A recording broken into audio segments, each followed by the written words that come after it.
Jadi hari ini kita akan cerita nih tentang politik gitu. Banyak teman-teman yang selalu berpikir gitu kalau ngomongin politik itu udah pasti kotor. Makanya mungkin judul ini cukup menggelitik juga gitu ketika judulnya adalah dunia politik sekotor apa sih gitu. Karena mindsetnya kalau kita ngadain riset gitu, nggak riset lah, kita ngobrol kecil-kecilan gitu tentang politik ke orang-orang, pasti pemikiran orang adalah eh, di situ banyak korupsi ya, di situ banyak pungli ya, dan hal-hal sejenisnya lah. Pokoknya kesannya jelek banget lah gitu, semua yang jelek pokoknya ada di politik, atau semua yang jelek politik ada di bawahnya gitu, lebih jelek lagi gitu. Mungkin kira-kira seperti itu. Kita akan bahas emang benar nggak sih politik kotor, kalau emang benar sekotor apa gitu. Tapi sebelumnya saya mau perkenalan diri dulu. Nama saya Christian Julianto Budiman, biasa dipanggil Chris atau Chris Jul, biasa dipanggilnya Chris Julianto gitu. Saya lahir di Bandung tanggal 2 Juli 93, dan ketika dilantik saya terpilih menjadi anggota DPRD termuda dengan usia 26 tahun.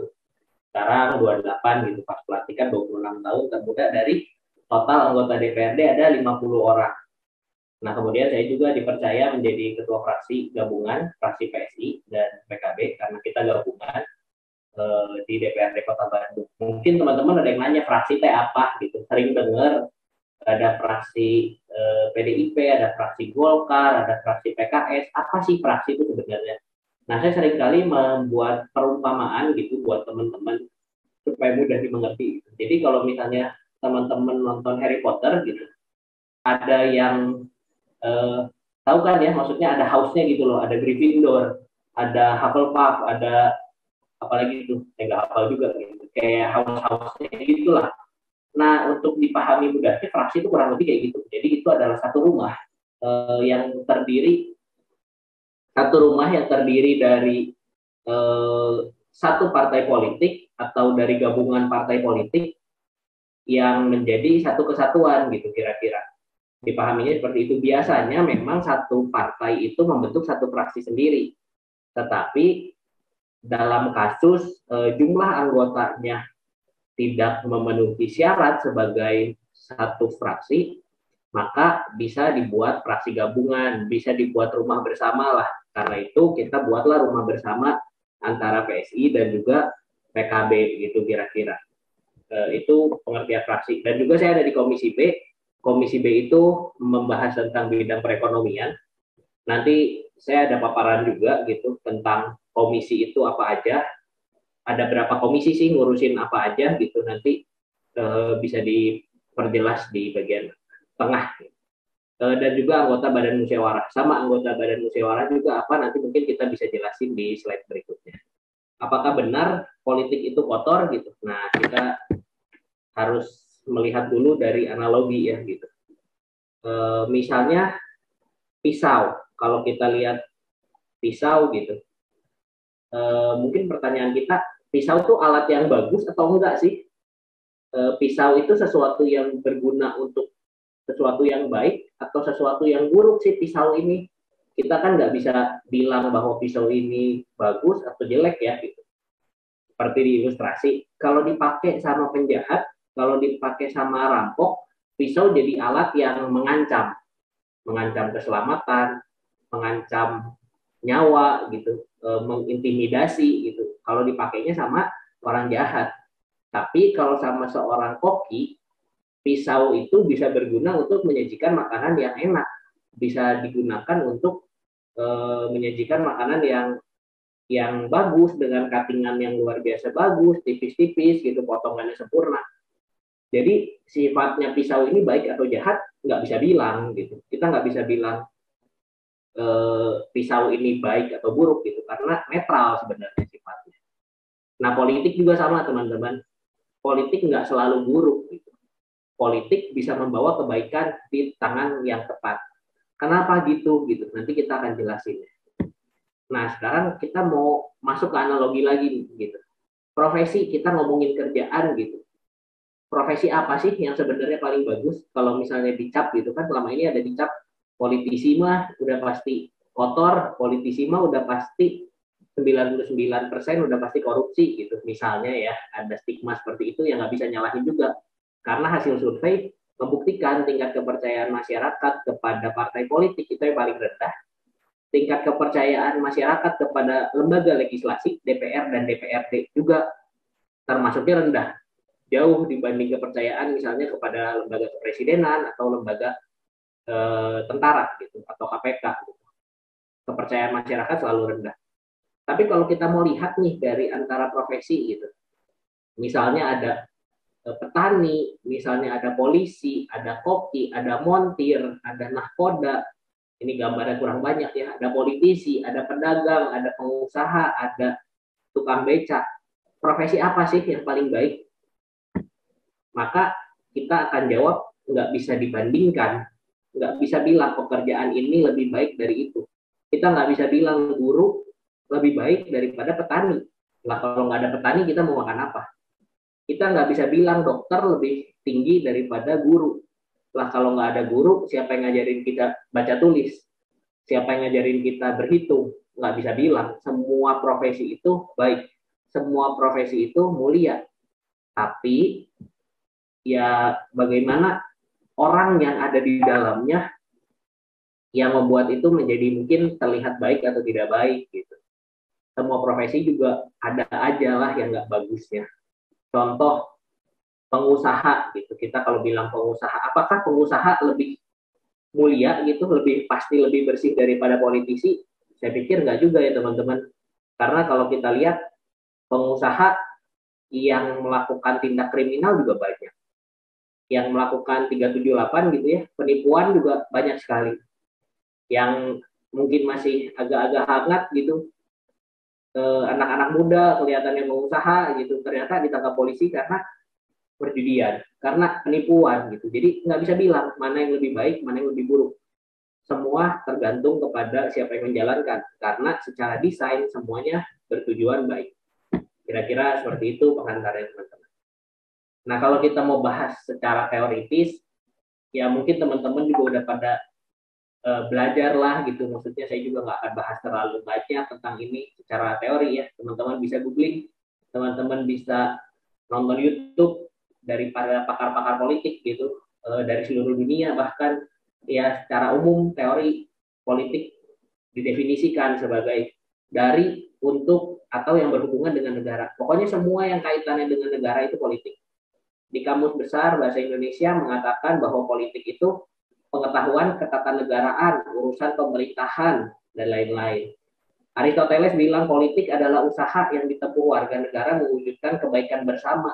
Usaha warga negara untuk mewujudkan kebaikan bersama. Nah ini menarik nih teorinya Aristoteles. Terakhir dapat didefinisikan gitu bahwa politik adalah segala sesuatu tentang perumusan dan pelaksanaan kebijakan publik. Jadi sifatnya adalah kebijakan publik untuk dirumuskan dan juga dilaksanakan untuk apa? Untuk kebaikan banyak orang. Jadi politik itu definisinya kira-kira seperti itu.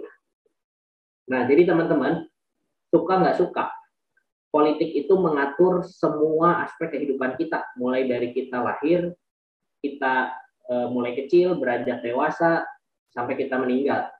Politik itu mempengaruhi kehidupan kita dari bangun tidur sampai kita mau tidur lagi gitu. Buktinya apa? Nah, ini contohnya nih. Ketika kita baru lahir aja, kitanya sih enggak. Orang tua yang melahirkan kita pasti langsung diminta untuk ngurus akte kelahiran. Ada syaratnya tuh, akte lahir tuh harus ada surat keterangan rumah sakit atau bidan, harus ada tanda tangan dokter, KTP, orang tua, bukti nikah orang tua, dan lain-lain. Saat kita sekolah ada biaya yang harus dibayar. Ada ujian nasional yang berapa tahun lalu nggak ada ujian nasional serentak, tapi jadi diganti sistemnya. Diputuskan PJJ atau PTM. Yang memutuskan siapa? Pemerintah, politik. Saat kita udah lulus sekolah, kita bekerja, ditetapkan namanya UMR, UMP. Nilainya berapa yang menentukan siapa? Pemerintah. Saat kita mau jalan-jalan, ada yang namanya PPKM. Tiba-tiba nggak boleh PPKM. Nanti tiba-tiba kata pemerintah, udah boleh mudik. Yang memutuskan siapa? Pemerintah. Berpengaruh ke kita, pengaruh dong. Kesehatan saat sakit. Ada yang namanya BPJS, ada yang namanya healthcare gitu. Kalau kita di Kota Bandung ada yang namanya UHC, Universal Health Coverage gitu. Itu yang menentukan siapa? Politik gitu. Jadi suka nggak suka, seneng nggak seneng, politik ini mempengaruhi kehidupan kita. Dari kita bangun tidur, kita mandi, kita sikat gigi gitu. Kita pakai produknya siapa? Unilever, Wingscare. Ya itu kan mereka bisa jualan di Indonesia karena ada regulasi, karena ada aturan yang ditetapkan oleh politik, oleh produk politik, ada aturannya. Ketika berangkat kita naik kendaraan umum atau naik kendaraan pribadi, harga BBM tadi sempat ngobrol gitu. Keputusannya di mana? Di politik. Pemerintah memutuskan melepaskan harga BBM ke pasar atau memberikan subsidi. Kalau zaman dulu kan diberi subsidi gitu. Keputusannya ada di mana? Ada di politik. Itu semua keputusan politik. Kita bayar listrik, kita beli makan kena PPN. Nanti bulan April PPN naik 11%. Keputusannya apa? Politik. It's about kebijakan publik gitu. Jadi semuanya adalah produk dari politik, teman-teman. Politik really matters. Suka nggak suka, terima nggak terima, itu berpengaruh dan itu mempengaruhi kehidupan kita semua. Dan politik menghasilkan kebijakan, regulasi yang mengatur kehidupan orang banyak. Terus gimana dong Kak? Kalau memang politik berpengaruh buat kita, terus apa yang bisa kita lakuin? Toh rasanya jadi politisi juga bukan pilihan gitu. Untuk menjawab itu mungkin saya mau ngutip kata-katanya Suhoki ya. Suhoki ini siapa? Suhoki ini salah satu tokoh mahasiswa. Beliau lahir di era 40-an, jadi beliau adalah mahasiswa di angkatan 60-an yang kerjaannya mendemo Orde Lama. Orde Lama itu pimpinannya Bung Karno. Ketika teman-teman mahasiswa di era 60-an melihat banyak kebijakan yang nggak tepat dari Bung Karno, teman-teman ini, mahasiswa ini bergerak, dan salah satu tokoh yang sentral di dunia aktivis tahun 60-an itu Suhoki. Suhoki bilang gini, bagiku sendiri politik adalah barang yang paling kotor, lumpur-lumpur kotor, dia bilang. Tapi suatu saat di mana kita tidak dapat menghindar lagi, maka terjunlah. Suhoki bilang gitu. Mungkin kelihatannya kayak politik ini sesuatu yang enggak gue banget gitu. Tapi ketika kita ada di satu titik dan melihat bahwa kayaknya politik ini perlu pembaharuan deh. Kalau enggak ya selamanya dia akan begitu.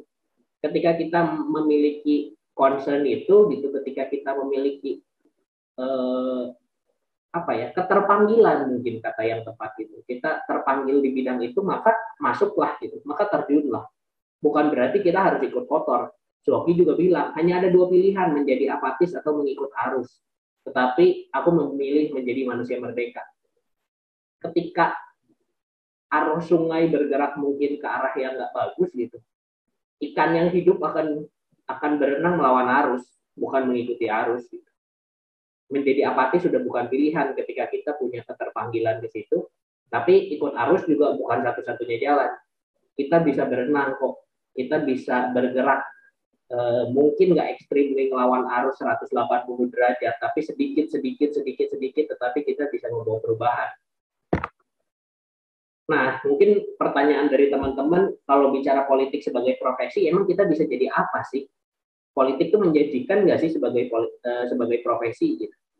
Nah, kita mungkin berangkat dulu dari sini ya, gitu, dari sistem pemerintahan, dari trias politika gitu. Teman-teman kenalin ada 3 bagian. Yang pertama adalah eksekutif, legislatif, dan juga yudikatif. Apa aja sih itu? Eksekutif itu adalah presiden, gubernur, wali kota, bupati, pegawai negeri sipil, kalau sekarang namanya ASN nih, aparatur sipil negara, orang-orang dinas yang bekerjanya di dinas, yang bekerjanya di pemerintahan lah gitu. Di pemerintahan yang biasa kalau teman-teman lihat pakai seragam coklat gitu, PNS gitu. Nah, itu semua mereka bagian dari eksekutif. Itu adalah profesi di posisi-posisi tertentu, di bidang-bidang tertentu mereka memiliki peran untuk membuat kebijakan publik. Jadi kalau misalnya teman-teman misalnya ahli di bidang lingkungan hidup misalnya, terus teman-teman jadi menteri lingkungan hidup, atau teman-teman jadi kepala dinas lingkungan hidup gitu, teman-teman bisa buat kebijakan di situ. Itu bisa mempengaruhi banyak orang. Nah, yang kedua, dari bidang legislatif. Nah, menurut saya ini adalah sesuatu yang paling mungkin. Legislatif ini adalah DPR RI, DPD, perwakilan dari setiap provinsi, DPRD provinsi, dan DPRD kota kabupaten. Ini adalah sesuatu yang mungkin karena kenapa? Siapapun bisa mencalonkan sebagai anggota legislatif. Batas usia minimal menjadi anggota legislatif adalah 21 tahun. Syaratnya warga negara Indonesia, bertakwa kepada Tuhan Yang Maha Esa, anggota partai politik, dan ya syarat-syarat, ada beberapa syarat sih, tidak pernah melakukan kejahatan dengan tuntutan 5 tahun dan lain-lain gitu.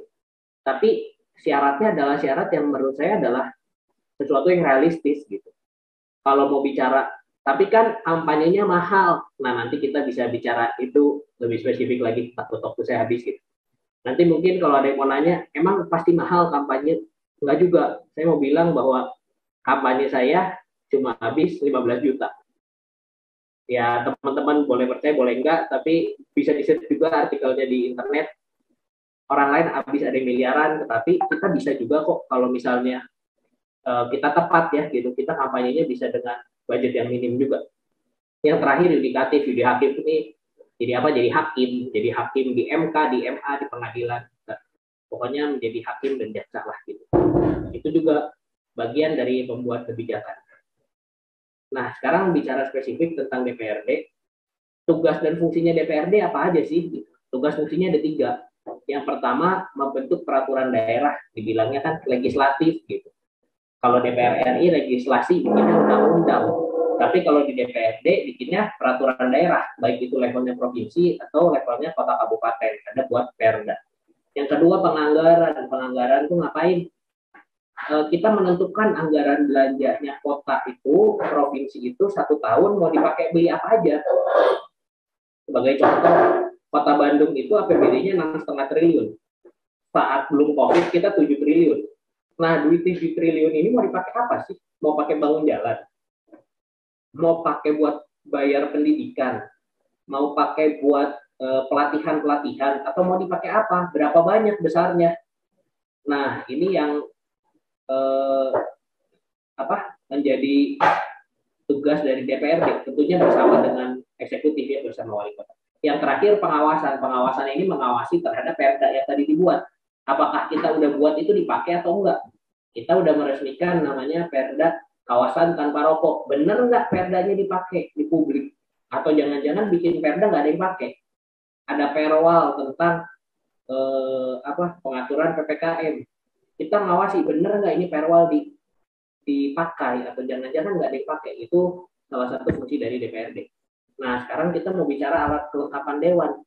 Tadi fraksi saya udah bicara gitu, jenis house-nya lah gitu, rumahnya, golongannya lah gitu. Lalu apa sih alat kelengkapan di DPRD? DPRD itu ada apa aja sih? Tadi saya dengar ada komisi, saya dengar ada badan musyawarah, apa sih?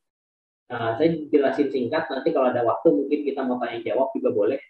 Yang pertama, alat kelengkapan dewan itu ada pimpinan. Pimpinan ini ada ketua DPRD, ada wakil ketua DPRD. Wakil ketuanya ada berapa? Tergantung jumlah anggotanya. Kalau di Bandung, kita punya 3 wakil ketua. Jadi pimpinan itu 4 orang. 1 orang ketua, 3 orang wakil ketua. Wakil ketua 1, 2, 3. Nah, komisi apa aja nanti dijelasin lebih spesifik. Komisi ini adalah alat kelengkapan yang ditugaskan untuk bermitra dengan pemerintah yang fungsinya spesifik, membahas satu fungsi tertentu, satu bidang tertentu. Kemudian ada badan anggaran. Badan anggaran ini apa? Untuk melaksanakan yang tadi dibilang gitu. Kita punya fungsi anggaran. Kita menentukan anggaran belanja kota dalam 1 tahun. Tapi kan teman-teman, anggota DPRD itu ada banyak. Contoh, di Bandung anggota DPRD ada 50. Ketika anggaran itu mau dibahas oleh 50 orang, maka nggak kebayang itu rapat panjangnya kayak apa. Kalau 1 orang ngomong 15 menit, 50 orang nggak tahu ngomongnya berapa lama. Bisa nggak kelar-kelar gitu. Makanya diwakililah oleh badan anggaran. Nggak 50 orang bicara, cukup 25 orang yang bicara yang ada di badan anggaran. Kalau di pemerintah provinsi, DPRD provinsi gimana? Kurang lebih sama. Misalnya ada 100 anggota, maka anggota badan anggarannya hanya ada berapa puluh gitu, mereka yang mewakili di badan anggaran untuk membahas anggaran. Lalu saya ini ada di ini nih, badan musyawarah. Badan musyawarah ini ngapain? Tugasnya sebelum suatu keputusan ditetapkan dalam rapat paripurna, dalam keputusan formal, dibawa dulu di badan musyawarah, dibahas apakah kebijakan ini udah bisa disepakati atau belum. Misalnya kita udah bahas perda nih, lalu dibahas gitu oleh teman-teman fraksi, apakah Raperda ini udah siap untuk diparipurnakan atau belum. Keputusan setuju atau nggak setuju itu adanya di rapat paripurna. Tapi untuk dibawa ke rapat paripurna, apakah sudah layak atau belum, itu ada di badan musyawarah. Gitu. Lalu untuk ngatur jadwal kerja, karena ada komisi, karena ada badan, semua kan agendanya sibuk. Gimana kita atur supaya nggak bentrokan. Contoh, saya kan ada di komisi B, saya ada di badan musyawarah, masing-masing punya kerjaan, punya agenda. Gimana cara supaya nggak bentrok gitu agenda komisi dan agenda bamus misalnya atau agenda banggar supaya nggak bentrok. Kita atur jadwalnya gimana caranya supaya sebisa mungkin nggak bentrok. Lalu ada Bapemperda, Badan Pembentukan Peraturan Daerah. Tugasnya ngapain sih? Yang tadi dibilang, karena kita juga membuat peraturan daerah, maka tugas kita menyusun apa aja sih peraturan daerah yang mau kita buat. Misalnya ada usulan dari pemerintah untuk membuat kawasan tanpa rokok, penyelenggaraan pariwisata, bangunan gedung. Nah nanti Bapemperda ini akan meranking lah gitu kira-kira. Mana sih yang paling urgent? Mana yang harus dibahas di awal tahun, mana yang harus dibahas di pertengahan tahun, atau yang ini nggak gitu urgent mungkin nanti aja akhir tahun. Atau kita mau mengusulkan perda sendiri dari DPRD, perda inisiatif kita yang usulin, misalnya tentang bantuan hukum terhadap warga masyarakat. Nah, itu bisa diajukan oleh Bapemperda gitu, dengan mitranya bagian hukumnya Pemkot gitu, dengan wali kota kita bermitra. Lalu ada badan kehormatan. Badan kehormatan ini kalau di polisi mungkin provos lah gitu. Kalau teman-teman mungkin dulu ikut ospek gitu, ada yang namanya bagian tata tertib lah gitu. Mereka yang ngecek kedisiplinan gitu. Apakah ada pelanggaran atau enggak, ada indikasi perbuatan yang melanggar kode etik atau enggak. Nah, mereka yang bertindak kalau ada aduan. Yang terakhir, alat kelengkapan terakhir ini yang sifatnya sementara, lainnya yang dibentuk dalam paripurna. Misalnya panitia khusus, tugasnya untuk membahas pembentukan perda. Misalnya bahas perda kawasan tanpa rokok, dikasih waktu 1 tahun harus selesai ya oleh panitia itu. Setelah selesai, panitianya dibubarkan. Lalu ada panitia angket, waktu kerjanya 60 hari, misalnya ketika ada mosi nggak percaya ke kepala daerah, dibuatlah panitia kecil, panitia angket, 60 hari kerja harus selesai. Tapi sifatnya itu sementara yang tadi dijelaskan itu sifatnya permanen. Gitu. Nah, komisinya ada apa aja? Ini tiap DPRD bisa jadi beda. Gitu. Tapi kalau kita bicara level kota, yang ada di Kota Bandung ini ada 4 komisi, A, B, C, D. A itu membidangi tentang hukum dan pemerintahan, B itu tentang perekonomian dan keuangan, C itu pembangunan dan infrastruktur, D itu kesejahteraan rakyat. Jadi contohnya gimana?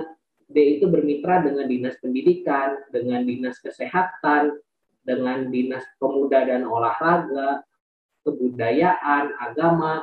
Jadi segala hal yang ada kaitannya dengan itu dibahas di Komisi D. Nah, misalnya ada aduan tentang pasar, harga-harga bahan pokok, destinasi pariwisata, perdagangan, ketahanan pangan, itu dibahasnya di saya, di Komisi B. Nanti kita akan rapatkan dengan komisi, kita undang dinas-dinas yang terkait, yang tadi saya bilang eksekutif, mereka yang eksekusi, supaya itu menjadi catatan buat mereka. Kira-kira mitra kerjanya seperti itu. Bisa beda nggak? Bisa. Bisa. Di kota-kota kecil, komisinya mungkin hanya 3. ABC misalnya. Jadi komisi B dan C-nya jadi 1 misalnya. Di kota-kota kecil. Atau di provinsi misalnya yang anggotanya banyak, komisinya bisa 5.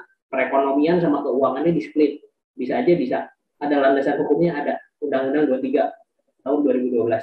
Jadi tentang pemerintahan daerah ada kitab sucinya lah gitu, ada undang-undangnya, ada peraturannya sendiri. Lalu mungkin ditanya konkretnya apa aja sih Kak yang udah dilakuin gitu. Ini yang sudah kita lakukan ya teman-teman, kita rutin membuat laporan baik itu bulanan, tahunan, hingga yang kita juga rilis yang 2,5 tahunan gitu. Yang pertama kita terus memperjuangkan transparansi APBD dan juga data. Gitu.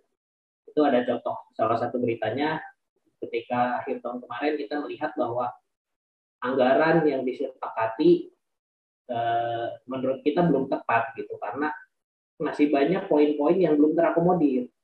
Misalnya untuk pembangunan infrastruktur, angkanya hanya 9%, kita soroti bahwa angka-angkanya masih banyak yang belum tepat lah untuk masyarakat, masih banyak yang belum tepat gitu. Kita perjuangkan itu gitu. Walaupun akhirnya ya tetap disahkan gitu, tapi kita bisa speak out, dan ini kemarin cukup ramai sih.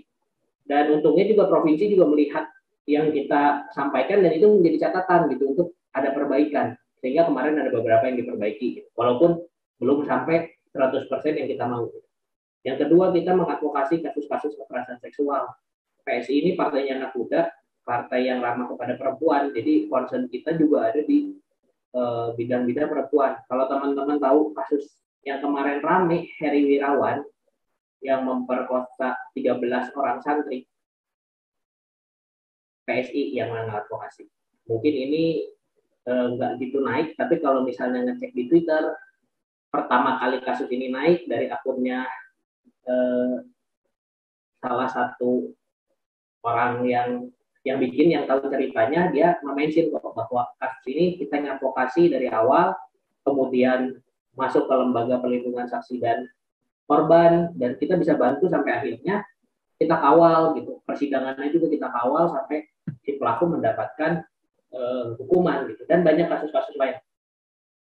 Selanjutnya, contoh lain yang kita lakukan adalah kita juga memantau kesiapan Paskes dan juga membantu vaksinasi. Dari kami sendiri, kami melaksanakan kegiatan vaksin, kita bantu kurang lebih udah 30.000 lebih dosis vaksin yang kita bantu salurkan buat Kota Bandung ya. Terus ketika awal-awal pandemi juga ya kita berbagi banyak APD buat petugas kesehatan, disinfektan dan lain-lain, itu banyak kegiatan sosial juga yang kita kolaborasikan. Contoh lainnya adalah kita juga mendorong program pemulihan ekonomi. Kita minta Pemkot gelar operasi pasar gitu. Ketika awal-awal ini minyak langka, kita udah sounding. Kita minta dinas tolong dong bikin operasi pasar, ambil langkah konkret buat menjaga kestabilan harga gitu. Itu yang kita lakukan kurang lebih gitu, yang dilakukan oleh sektor politik kira-kira. Nah, yang terakhir, Kak, tapi mungkin saya sih nggak tertarik gitu kalau berada di dunia politik. Apa yang bisa saya lakuin sih gitu? Kalau jadi politisi rasanya enggak deh, saya nggak terpanggil. Apa sih yang bisa saya lakuin? Yang pertama, yang paling gampang, saat pemilu jangan golput. 2024, 14 Februari pasti ditetapkan libur sih. Jangan milih tidur di rumah gitu, bangun dulu, pergi ke TPS, nyoblos, udah gitu mau tidur deh, mau jalan-jalan deh. Banyak diskon kalau jadinya ungu di hari pemilu. Jadi jangan golput. Please jangan apatis sama politik gitu. Mulai mikirin, mulai baca apa sih yang sekarang hot newsnya tentang politik. Kenapa saya harus tahu ini? Kenapa saya harus tahu itu?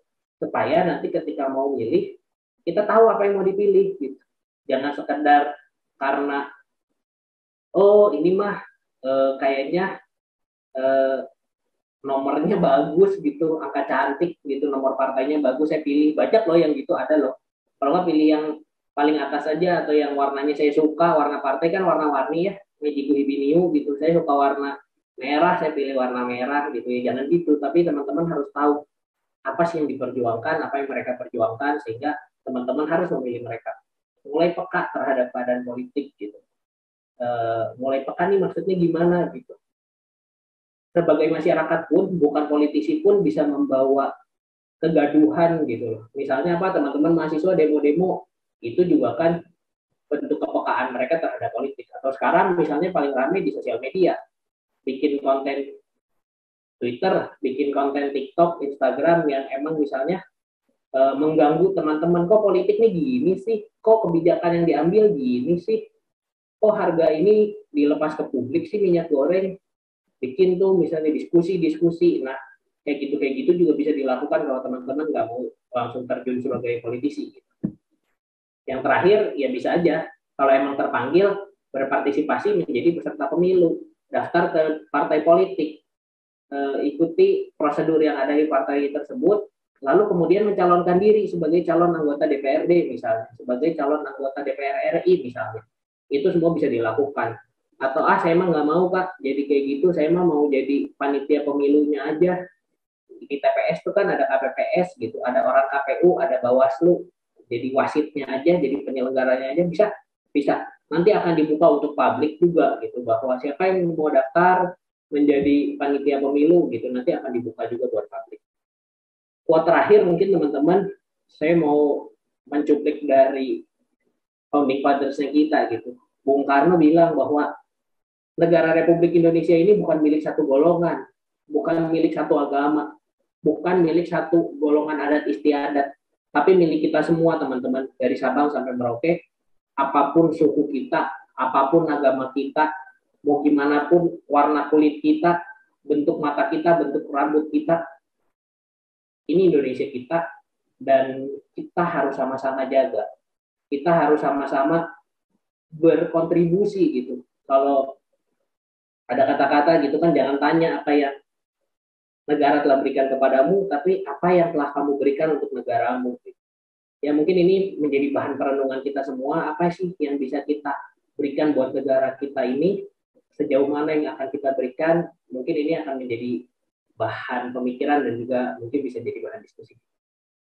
Terima kasih buat kesempatan sharingnya, saya kembalikan ke MC atau moderator. Terima kasih.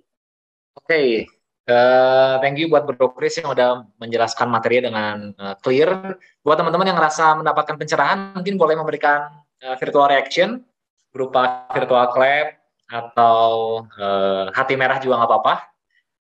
Nah, Bro Chris, sebelum kita masuk ke dalam Q&A, mau ada informasi yang saya bagikan, teman-teman. Bagi teman-teman yang mau bertanya, boleh melalui dua cara. Yang pertama, dengan cara mengetik pertanyaannya via kolom Zoom chat, atau kalau teman-teman mau bertanya secara langsung juga boleh, teman-teman tinggal tekan tombol fitur raise hand, nanti oleh panitia akan dikasih akses untuk menyalakan mic-nya, begitu ya. Dan teman-teman yang bertanya lewat menggunakan fitur raise hand akan diprioritaskan terlebih dahulu, begitu. Nah, sebelumnya gue udah ngumpulin beberapa pertanyaan dari Google Form. Gue mau coba tanyain ke Bro Chris, cuman sebelumnya ada yang penasaran Bro, tadi kan bilang modal kampanye 15 juta ya? Bener ya Bro Chris ya? Gimana? Sorry, tadi agak hilang suaranya Bro. Modal kampanyenya 15 juta ya? Iya, iya. Kalau boleh tahu, balik modal dalam berapa bulan Bro? Balik modal dalam berapa bulan? Sebulan. Oh, sebulan. Pas atau surplus? Surplus. Tapi Oh, maksudnya gini surplus, loh, oke. poinnya adalah jangan selalu identikan kampanye politik itu pasti mahal. Banyak yang keluar ratusan juta sampai miliaran, banyak. Tapi banyak juga yang keluar duit miliaran dan kalah. Gitu. Yang penting gimana kita misalnya memanage kampanye kita akan seperti apa, budgetnya berapa yang kita siapin, dan juga langkah-langkah seperti apa, gitu, gerakan-gerakan seperti apa yang mau kita bangun. Bisa kok menang dengan nominal yang kecil gitu. Bahkan ada rekan kami yang menang dengan uang 4 juta. Ada rekan kami di luar pulau yang profesinya adalah driver ojek online. Modal kampanyenya di bawah saya gitu. Tapi dengan kampanye yang tepat, dengan momentum yang tepat dan kesiapan dari dia, bisa aja terpilih kok. Nggak usah takut duluan gitu, jangan diperduluan lah gitu. Oh, oke. Jadi patokannya bukan dari modal yang besar ya. Oke, nah sekarang kita coba kita bahas pertanyaan yang udah masuk lewat Google Form dulu. Nanti kita baru beralih ke yang di kolom chat ya. Boleh ditampilkan pertanyaan pertamanya. Jadi ini beberapa pertanyaan yang mirip saya gabungin dalam satu slide. Yang pertama, Bro Chris, pertanyaan adalah, apakah anak-anak Tuhan dapat terjun ke dunia politik tanpa terseret atau terpengaruh oleh sisi gelapnya dunia politik? Dengan kata lain, apakah bisa bagi seorang politikus yang untuk tidak melakukan aktivitas kriminal yang secara struktural tuh kayaknya udah dimaklumin oleh banyak pihak? Kalau bisa, gimana caranya dan resikonya apa? Kalau memang enggak, kira-kira apa alasannya? Kalau memang enggak bisa untuk tidak melakukan aktivitas kriminal. Boleh, Bro Chris, boleh bantu jawab. Oke, wah menarik ini. Ketika pertanyaannya adalah apakah anak Tuhan terjun ke politik tanpa terseret sisi gelapnya dunia politik? Saya mau jawab ini dengan pertanyaan lagi gitu. Kebanyakan anak-anak Tuhan misalnya yang profesinya pengusaha gitu. Pertanyaan saya, pengusaha semua benar atau enggak, bayar pajaknya semua jujur atau enggak. Eh, Lalu kan ada yang nipu atau enggak gitu, pengusahanya jujur atau enggak, banyak juga kan yang nggak jujur gitu. Apakah semua anak Tuhan ketika jadi pengusaha nggak akan ke bawah jadi nggak jujur? Ketika dia lihat pengusaha-pengusaha lain nakal, apakah dia akan tetap bayar pajak dengan benar? Dia tetap menggaji orang dengan layak? Apakah akan begitu atau enggak? Ya saya pikir itu kembali ke orangnya ya. Ketika dia memutuskan saya mau tetap benar, saya mau jadi pengusaha yang benar, saya mau bayar pajak dengan benar, saya mau gaji karyawan saya dengan pantas, ya hal itu dia lakukan, dia bisa juga sukses. Saya punya kok banyak kenalan pengusaha yang nggak punya buku dua gitu. Kalau pengusaha biasanya kan rata-rata punya dua buku ya, satu buku yang benar, satu buku pajak gitu. Atau kadang tiga buku gitu. Saya punya kok teman-teman pengusaha yang bukunya cuma satu, tapi usahanya diberkati luar biasa, omsetnya terus naik gitu karena kejujuran itu gitu. Saya lihat ya, Tuhan juga melihat kejujuran orang, Tuhan yang kasih perlindungan, Tuhan yang berkati. Jadi kalau ditanya anak Tuhan apakah bisa nggak keseret, bisa aja kalau emang niat kita benar gitu. Kalau emang kita niatnya nggak mau ikut-ikutan yang nggak benar, kalau kita diniatin gitu ya pasti ada kekuatan buat itu. Yang kedua, apakah seorang politikus, apakah bisa bagi seorang politikus tidak melakukan aktivitas kriminal secara struktural yang sudah dimaklumi oleh banyak orang? Wah, ini pertanyaannya ngeri banget. Kalau misalnya kita bilang aktivitas kriminal gitu, maksudnya yang struktural, maksudnya korupsi berjamaah atau gimana nih? Menurut saya sih nggak juga sih, nggak, itu bisa gitu, maksudnya kalau kita nggak mau ikutan bisa bisa sharing sedikit gitu ya, mungkin buat di grup ini aja ya, jangan keluar gitu. Pernah nggak ada yang nawarin duit? Pernah. Berapa kali? Ada beberapa kali. Nominalnya berapa? Dari jutaan ada sampai double digit juga ada. Tapi kan keputusannya di tangan kita. Kita mau ambil atau enggak? Kalau kita nggak ambil, ya nggak masalah juga. Orang juga bisa ngehargain kamu kok. Orang juga bisa mengerti. Oh, dia mah emang gitu. Dia mah nggak mau. Nggak akan maksa juga. Jadi kalau kita emang nggak mau ikutan, mereka bisa ngerti kok. Gitu. Jangan takut duluan. Gitu. Mereka bisa ngerti. Udahlah, mereka mah jangan ditawarin duit. Mereka ditawarin duit juga mereka nggak akan mau. Mending tawari mereka dengan sesuatu yang logis, misalnya yang bisa masuk secara logika buat mereka. Ya mereka eh, akan beda lah pendekatannya dengan kita, nggak harus selalu dengan uang sih. Mudah-mudahan menjawab. Oke, thank you buat jawabannya ya.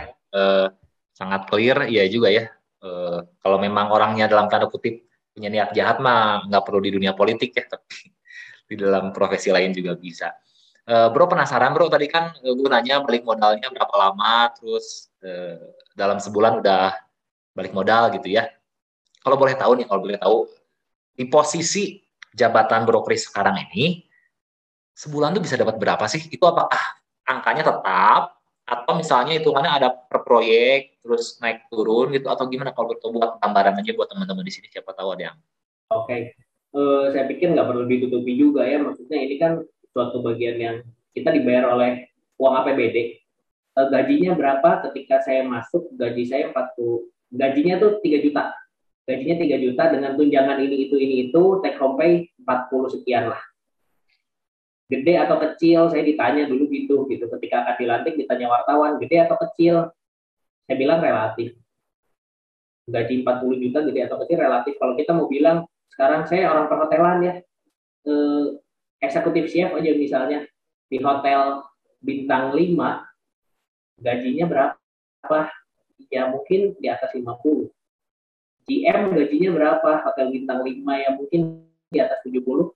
Maybe kalau yang bagus bisa bisa 100, dengan tanggung jawab yang berbeda gitu. Kalau GM tanggung jawabnya hanya satu hotel, kalau kita tanggung jawabnya 2,4 juta orang gitu. Satu kota Bandung. Jadi gede atau kecil saya pikir relatif.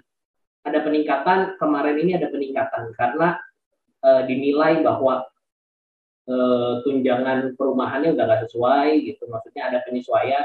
Kita udah sempat sampaikan penolakan juga, kalau misalnya mau di searching di Google bisa gitu. kita sudah sampaikan juga penolakan bahwa kita bilang di zaman pandemi kayaknya nggak usah disesuaikan dulu deh tunjangan perumahan. Tapi negara menghargai kita lebih, gitu maksudnya diberikanlah tunjangan yang lebih. Jadi ada kenaikan, ada di tahun ini gitu kenaikan. Saya kira seperti itu. Oke, 40 juta. Jadi teman-teman mungkin yang udah pikiran mau ganti profesi, itu salah satu alternatif mungkin. Nanti mungkin bisa DM langsung ke Bro Krisnya. Nah, kita mau lanjut ke pertanyaan kedua dari yang udah saya kumpulin dari Google Form. Mungkin boleh ditampilin lagi untuk tim teknikal.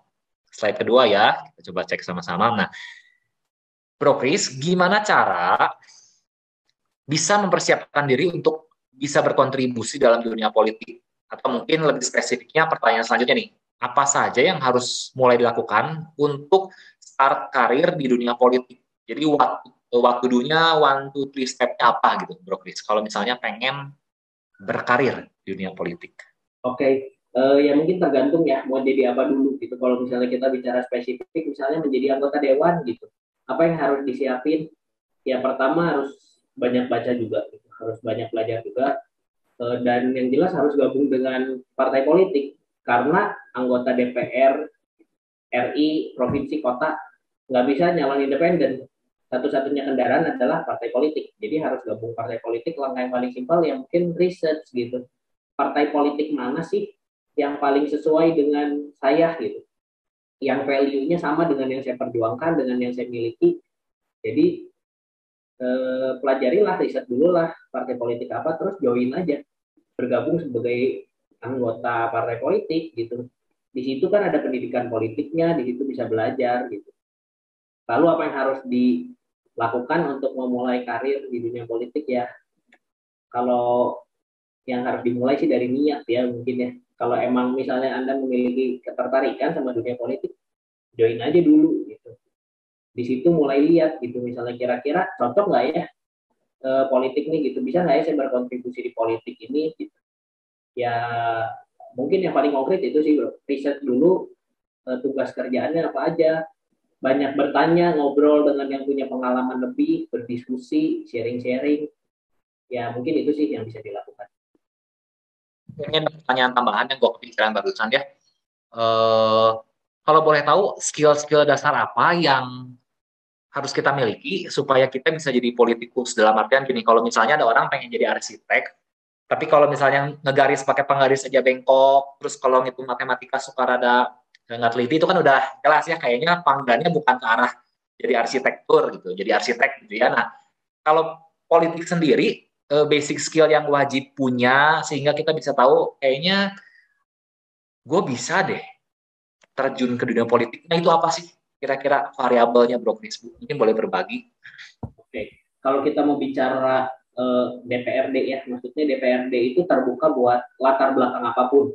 Jadi nggak harus misalnya ngerti ilmu pemerintahan, nggak harus ngerti ilmu hukum, nggak harus lulusan fakultas-fakultas hukum gitu, SH, SIPOL gitu, nggak harus itu, karena namanya Dewan Perwakilan Rakyat. Rakyat kan nggak semuanya orang hukum, nggak semuanya orang politik. Rakyat ada yang petani, rakyat ada orang perhotelan kayak saya, rakyat ada pengusaha gitu.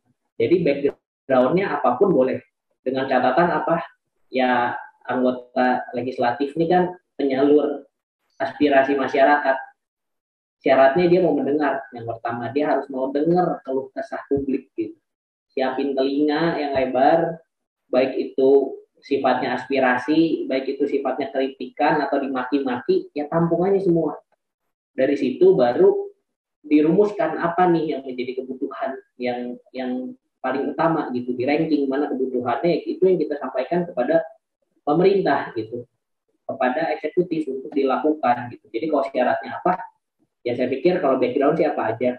Mungkin kalau yang harus dimiliki lebih mungkin kayak kemampuan leadership, kemampuan untuk negosiasi, lobby, berpikir secara struktural gitu, gimana kita bisa memecahkan masalah, menemukan simpul masalah, mencari inti dari masalah, itu kan keterampilan juga. Tapi saya pikir keterampilan itu bisa dipelajari sih, sambil waktu berjalan semua orang juga pasti bisa asal mau sih.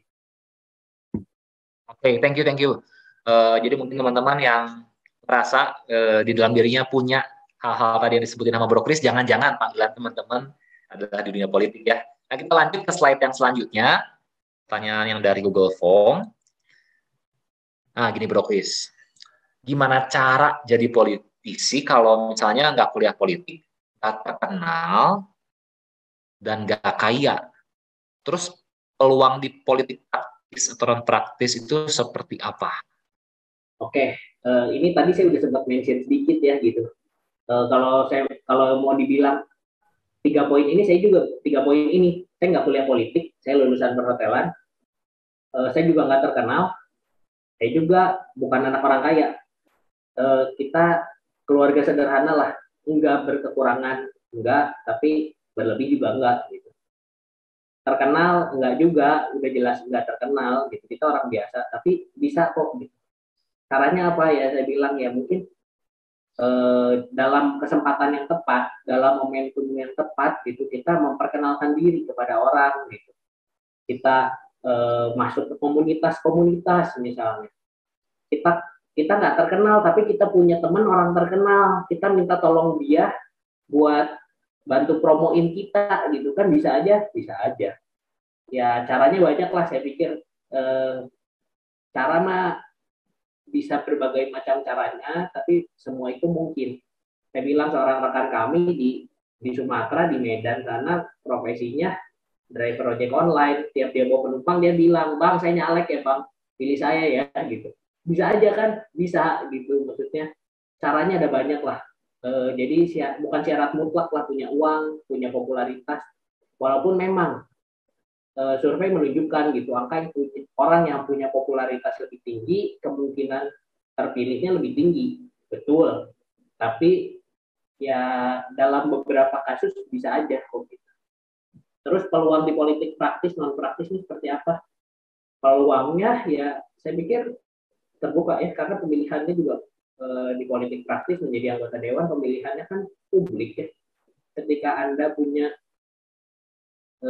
banyak orang yang senang dengan Anda, misalnya ketua geng gitu, misalnya Bro Riki misalnya ketua geng nih punya pasukan 10.000 orang gitu, pada mau milih Bro Riki semua, jadi gitu, bisa aja gitu. Jadi peluangnya menurut saya terbuka, persaingan sehat lah kira-kira gitu.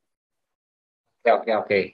Thank you ya. Jadi buat teman-teman yang mungkin punya background mirip-mirip dengan Bro Kris, nggak ada latar belakang pendidikan politik, secara finansial dia bukan keturunan sultan, terus juga nggak terlalu populer juga, tetap ada harapan ya, asal punya strateginya. Oke, boleh tampilin slide selanjutnya. Nah ini. Jadi ada yang nanya, ini kayaknya lumayan punya concern yang tinggi sama perpolitikan Indonesia ya. Jadi gimana sih transparansi dan akuntabilitas laporan keuangan parpol sekarang? Terus apakah hal tersebut sudah jadi syarat verifikasi untuk ikutan mendaftar dalam pemilu 2024, Bro? Ini kita ngomongin partai politik ya berarti ya. Kalau bicara soal transparansi dan akuntabilitas laporan keuangan parpol, perlu dipahami dulu gitu bahwa sumber penerimaan dari partai politik ada beberapa. Salah satu yang paling jelas gitu dan harus dipertanggungjawabkan dengan jelas adalah bantuan dari pemerintah. Ada banpol, besarannya beda-beda, bisa beda-beda, minimal Rp1.500 per suara yang diberikan kepada partai politik setiap tahun. Jadi contohnya kalau misalnya satu partai nanas misalnya gitu, terima dia dipilih oleh 1 juta orang gitu, maka dia akan terima 1 juta kali Rp1.500 per tahun, itu bantuan dari pemerintah. Nah selain dari itu, parpol bisa dapat duit dari mana lagi? Dari iuran misalnya, iuran anggota. Setiap yang jadi anggota parpol udunan kasih iuran setiap bulan, bisa jadi pendapatan, bisa nerima donasi, bisa asal memenuhi syarat ya, nggak boleh terima lebih dari sekian miliar dari satu orang yang sama misalnya, asal itu dipenuhi boleh. Kalau ditanya laporannya ya masing-masing partai politik juga membuat laporan itu gitu dan dilaporkan ke sebagai bentuk pertanggungjawaban ke pemerintah gitu. Tetapi ya itu rasanya menjadi syarat-syarat sih gitu, syarat pemilu ya syarat pemilu, tapi rasanya kalau untuk parpol sendiri nggak terlalu ini ya, bukan syarat yang paling utama lah sebagai peserta pemilu, karena laporan ini juga dari aturan kita belum diminta gitu partai politik untuk membuka laporan keuangannya kepada publik, belum ada aturan sampai ke sana juga sih, hanya diminta untuk membuat laporan keuangan dan dilaporkan. Oke, thank you Bro Chris untuk penjelasannya ya. Jadi ternyata gue baru tahu juga anggota parpol itu ada udunan ya, iuran ya untuk jadi pemasukan buat partai politiknya ya. Nah, sekarang kita mau masuk ke dalam pertanyaan dari kolom Zoom chat. Ada beberapa yang secara japri. Oke, ini ada yang raise hand. Boleh saya prioritasin dulu untuk Bro Joshua Banjar Nahor. Boleh panitia mungkin tolong kasih akses kepada Bro Joshua. Baik, terima kasih. Shalom semuanya. Selamat malam. Aku manggilnya apa nih? Ko atau Pak? Pak Christian? Bebas manggil nama juga apa-apa. Baik. Tadi saya lihat background-nya itu di bagian komisi khususnya ini ya, bagian ekonomi ya kok. Nah, pertanyaan saya gini kok. Sistem ekonomi apa yang cocok di negara kita? Karena misalnya dilihat sekarang ini sistem ekonomi kita lebih ke arah kapitalis yang fundamental. Apalagi ini nanti mau lebaran. Semua itu ujuk-ujuk harga bisa naik gimana pasar. Ya kan? Terus dan ekonomi kita juga bukan ekonomi yang komando yang semua itu diatur semua sama negara gitu. Menurut Ko Christian nih, apalagi kemarin minyak goreng ngaconya seperti apa? Ko Christian ini sebagai di bidangnya yang ekonomi ini bagusnya idealnya seperti apa dalam penerapan sistem ekonomi di negara kita? Itu yang pertama. Dan yang kedua adalah sistem pemilihan kepala daerah ataupun mungkin anggota legislatif juga ya. Menurut Ko Christian apakah sudah ideal? Karena bisa, kalau ini pandangan saya, misalnya kita dalam pemilihan kepala daerah ataupun anggota legislatif, sangat tidak adil bila mana satu suara itu sama dengan satu suara lainnya. Karena apa? Ada beberapa yang tidak mengerti kenegaraan, yang apatis dan lain-lain. Akhirnya itu yang ditambah lagi money politik yang serangan fajar. Nah, banyakan itu yang emang dia punya modal, akhirnya dia maju. Tapi yang berkompeten jadinya tidak maju. Gitu. Sistem pemilihan kita idealnya seperti apa? Mungkin itu aja 2 pertanyaan dari saya. Terima kasih. Langsung dijawab. Ya, boleh silakan Bang Chris. Ada 2 pertanyaan, kalau saya boleh rangkum. Yang pertama, sistem perekonomian yang ideal itu seperti apa? Dan yang kedua, sistem pemilu yang ideal itu seperti apa? Silakan. Oke, ini pertanyaannya, baru pertanyaan pertama udah langsung berat banget ya pertanyaannya ya. Gak apa-apa ya. Kalau kita mau ngobrol gitu, ini kita ngobrol aja sih santai.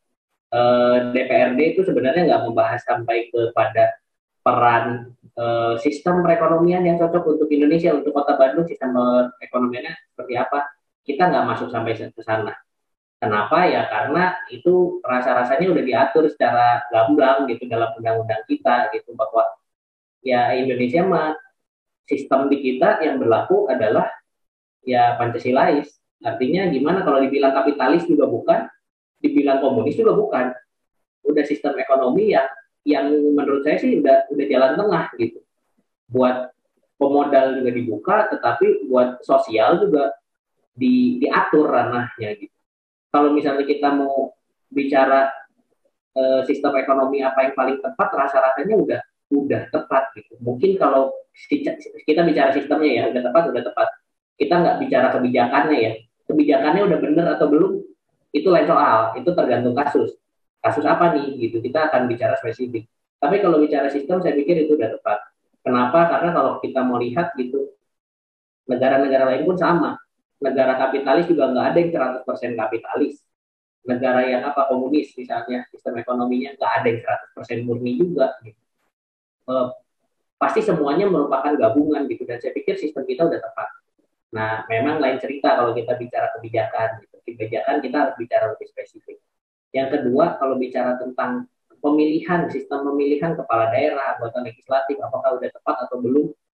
Ya, negara kita memang diatur satu one man one vote gitu. Jadi harga suara seorang guru besar sama dengan harga suara orang yang nggak sekolah. Harga suara satu orang pengusaha sama dengan harga suara yang mungkin masih belum punya kerja. Kenapa ya? Karena prinsipnya adalah kesetaraan. Ya akan sulit juga. Malahan kalau bicara adil nggak adil, nanti malah nggak adil. Kalau misalnya mau ditetapkan harga suaranya kepala suku lebih besar dari kepala desa gitu, misalnya kalau beberapa daerah yang masih punya suku ya gitu. Harga kepala suku harganya lebih besar daripada bawahannya, lebih besar berapa kali? 2 kali, 3 kali, 4 kali. Gimana cara bikin variabelnya? Rasanya justru nanti lebih banyak ketidakadilan gitu. Nanti rasa-rasanya justru malah makin banyak yang bermain dong gitu kepada mereka yang punya suaranya lebih besar gitu. Jadi kalau saya pikir sistem ini masih cukup fair. Kita lihat di luar juga banyak juga lah yang one man one vote gitu. Apapun profesinya, harga suaranya satu. Tapi kalau misalnya mau ditanya, bisa lebih hemat nggak pemilunya? Saya pikir bisa. Kan kemarin lihat gitu biaya pemilu ternyata puluhan triliun gitu, bisa lebih hemat. Harusnya bisa.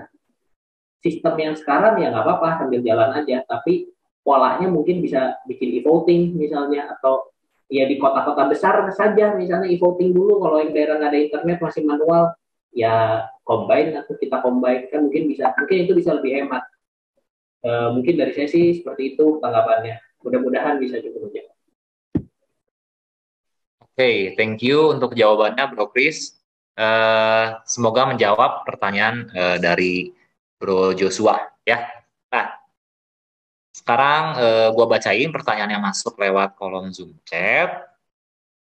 Menurut Bro Chris, kira-kira berapa persen estimasi politisi bersih di Indonesia? Nah, mungkin rada nembak dan rada nebak-nebak juga ya. Kira-kira berapa persen sih estimasi politisi bersih di Indonesia? Kalau kayak gini sulit. Di bawah 50% sih saya pikir. Oke, berarti oke. Kalau dibuat 50-50 kayaknya yang naif ya? Terlalu naif. Belum sampai setengahnya. Oke. Saya jadi kepikiran kalau misalnya jumlah populasi yang kotor lebih banyak dari yang bersih, masih ngefek nggak ya yang si bersihnya itu, Bro? Garam juga kan sedikit, tapi bisa memberikan rasa asin. Cakep jawabannya. Pak lilin juga satu batang bisa terangin satu ruangan yang besar. Jadi, saya pikir nggak usah takut dengan jumlah gitu. Yes. Oke. Nah, ini ada pertanyaan selanjutnya. Kita coba cek, katanya ada yang raise hand lagi sebentar ya. Saya coba cek dulu. Oh ya, boleh dipersilakan kepada ini Bapak atau Bro Yohanes Gunawan Saputra, boleh diberikan akses untuk menyalakan mic dan boleh menyalakan kamera juga ya, supaya boleh ditampilkan di dalam layar. Tunggu sebentar ya. Pada Bapak, ya, silakan. Ya, shalom semuanya. Shalom Pak. Malam. Ya, perkenalkan nama saya Yohanes, saya dari Bandung. Umurnya 17 tahun ke atas. Rambut sudah putih. Tapi tertarik juga dengan pembicaraan kita malam ini. Saya sungguh bahagia ya, dan saya sangat support terhadap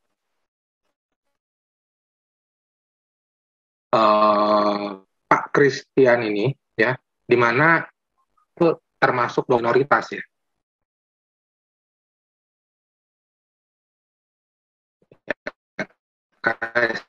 Saya lihat kan matanya sipit gitu ya, itu Krista kan pasti namanya kan.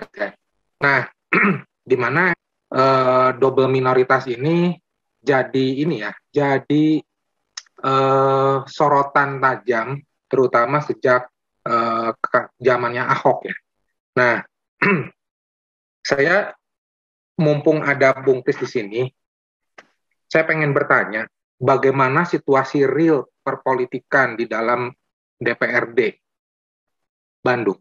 Ya, karena tampak dari luar itu, ya, seolah-olah perpolitikan di Indonesia, khususnya di Bandung itu, telah disusupi oleh pihak yang dalam tanda kutip pihak radikal yang ingin mendirikan negara khilafah. Dan ini ternyata merasuk bukan cuma masalah politik saja. Ini masuk ke bidang ekonomi, ya.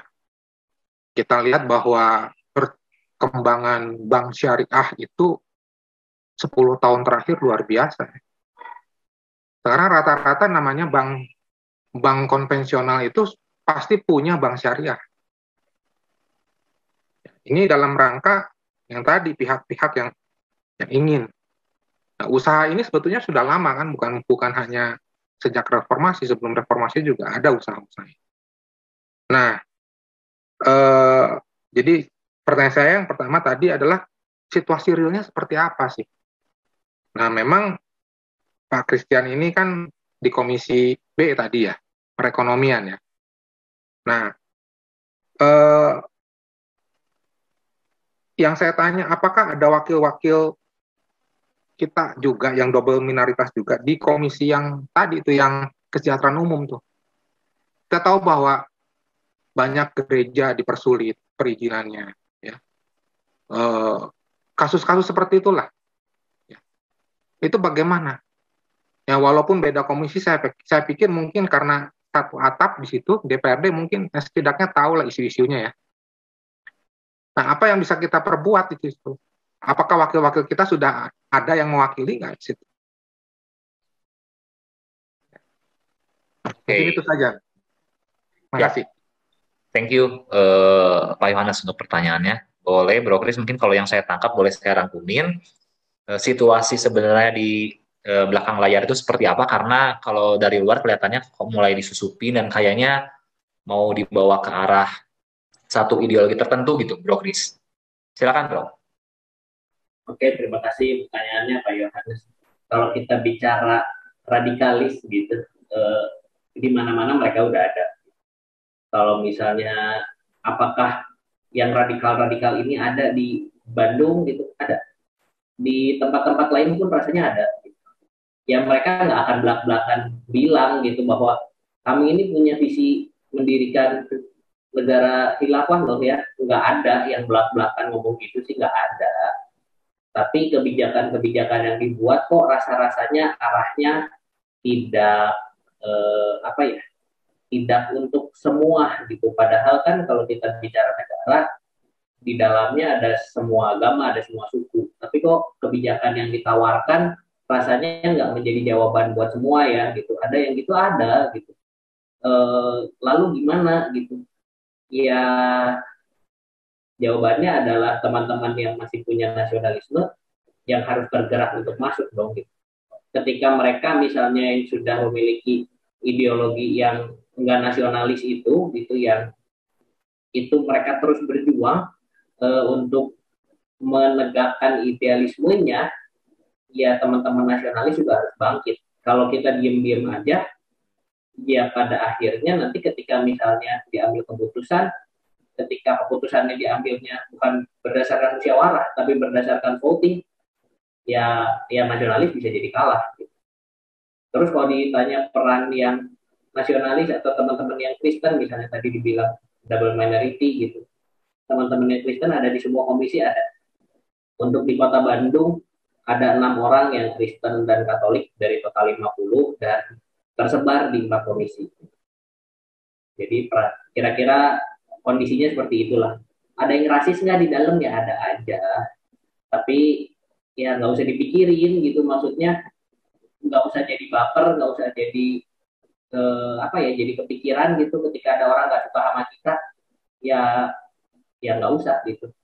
Yang penting kita lakuin apa yang menjadi value-nya kita, apa yang menjadi apa ya, beban kita gitu, yang kita rasa benar gitu. Ya sudah gitu, nggak usah terlalu pusingin apa kata orang. Oke, thank you buat jawabannya Bro Chris. Kita mau lanjut lagi ke pertanyaan selanjutnya. Ada yang raise lagi, ya. Boleh dipersilakan kepada Sis Marlin, mungkin panitia boleh memberikan akses, dan kalau boleh dinyalain monitor layarnya supaya bisa di-setting, ditunggu sebentar ya. Pertama-tama thank you Ko Chris udah atas presentasinya, benar-benar insightful ya. Aku mau ngasih follow up question aja sih. Tadi itu aku yang nanya soal yang tindak kriminal struktural. Jadi aku ini punya background di mana aku belajar ilmu politik juga, tapi dalam ranah internasional. Kayak pas di semester 1 aku diajarin kalau politik itu sebenarnya sesuatu yang mulia sebenarnya dia omonginnya. Tapi aku gak yakin setelah aku udah ngelakuin beberapa research gitu ya. Karena kenapa aku nanyain soal tindak kriminal struktural tuh karena banyak juga teman aku yang udah magang katanya tuh tindak kriminal kayak misalnya uang sogokan, korupsi kayak gitu tuh kadang tuh pas pertama nerima duitnya tuh mereka nggak tahu kalau itu tuh merupakan uang sogokan gitu. Mereka ngomongnya kayak gitu.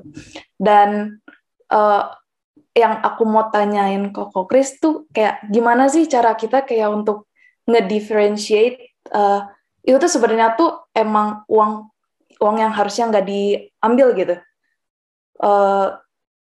Jadi kayak gimana cara kita tahunya gitu. Dan aku mikir kenapa itu butuh perlu kita ketahui karena as we know kayak tingkat korupsi di Indonesia kan betul-betul tinggi ya. Dan itu jadi salah satu faktor utama kenapa negara kita nggak bisa maju gitu.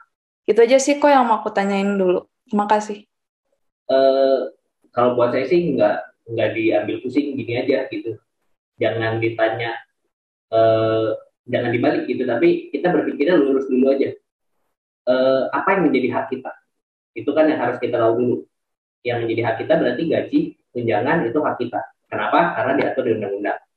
Lalu misalnya kalau kita ada perjalanan dinas gitu, kita tugas keluar daerah, keluar kota, kita dibayarin transportasi, kita dibayarin hotel, kita dikasih uang makan.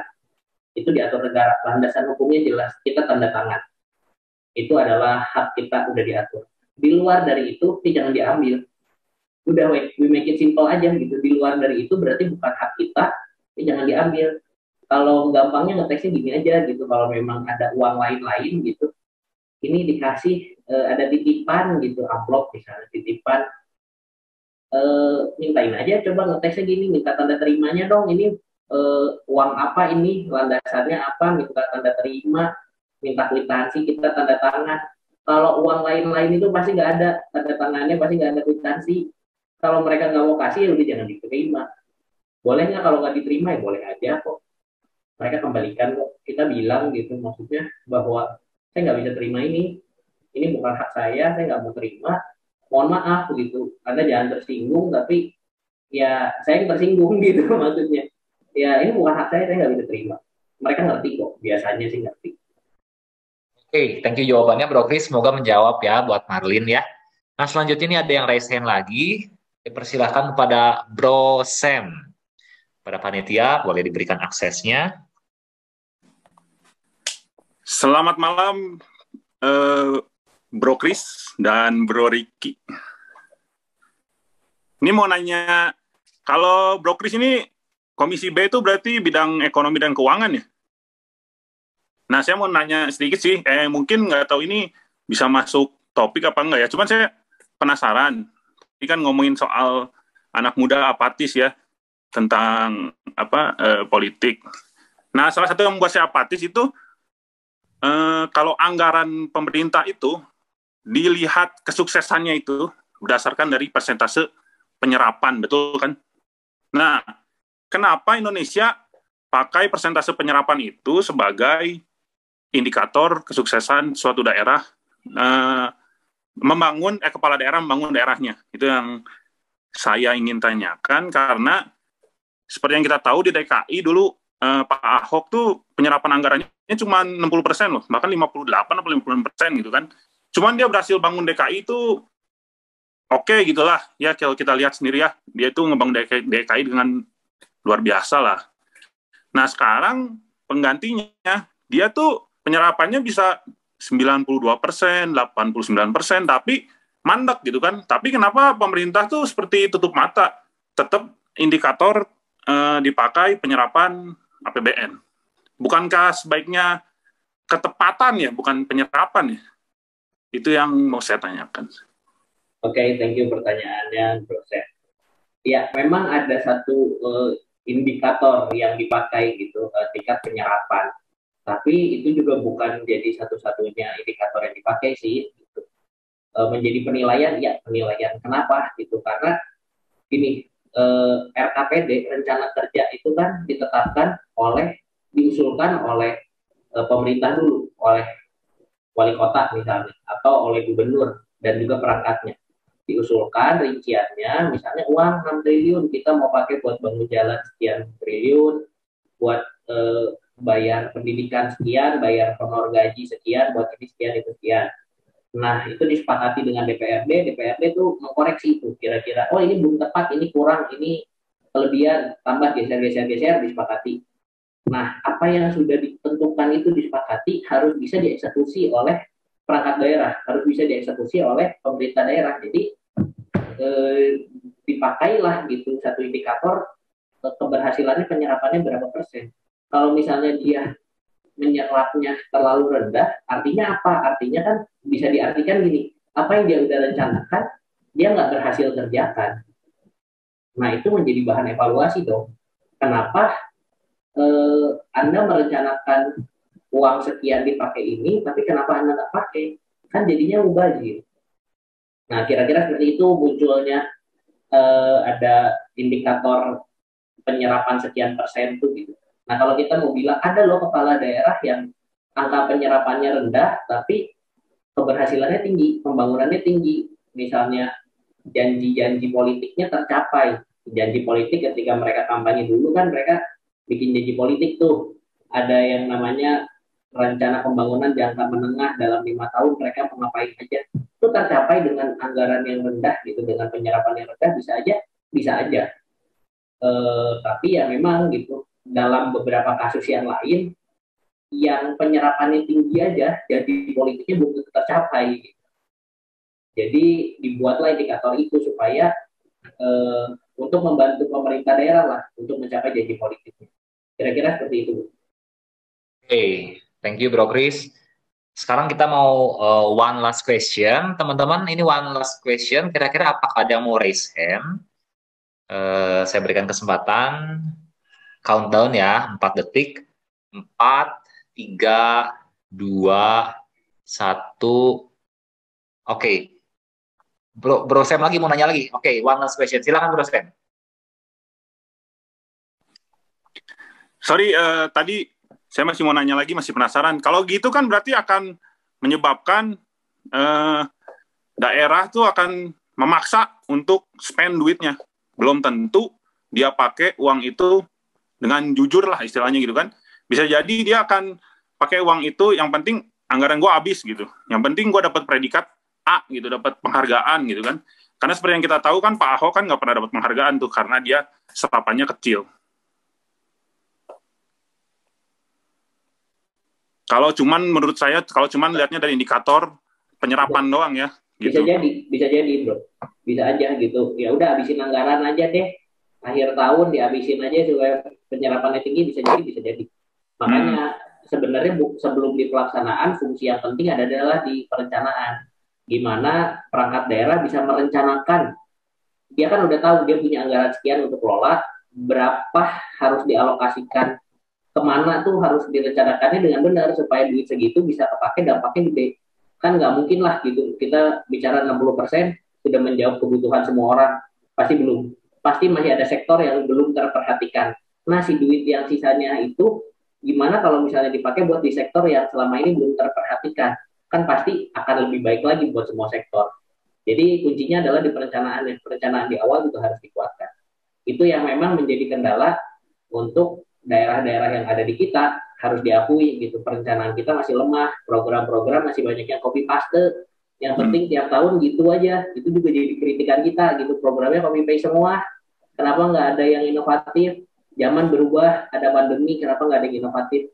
Itu juga jadi kritikan kita dan itu harus pelan-pelan diubah sih. Nggak bisa radikal lah, nggak bisa tiba-tiba berubah langsung bagus banget juga rasanya nggak mungkin, tapi perlahan ada pergeseran ke arah sana. Thank you, semoga menjawab. Oke, thank you, Bro Kris.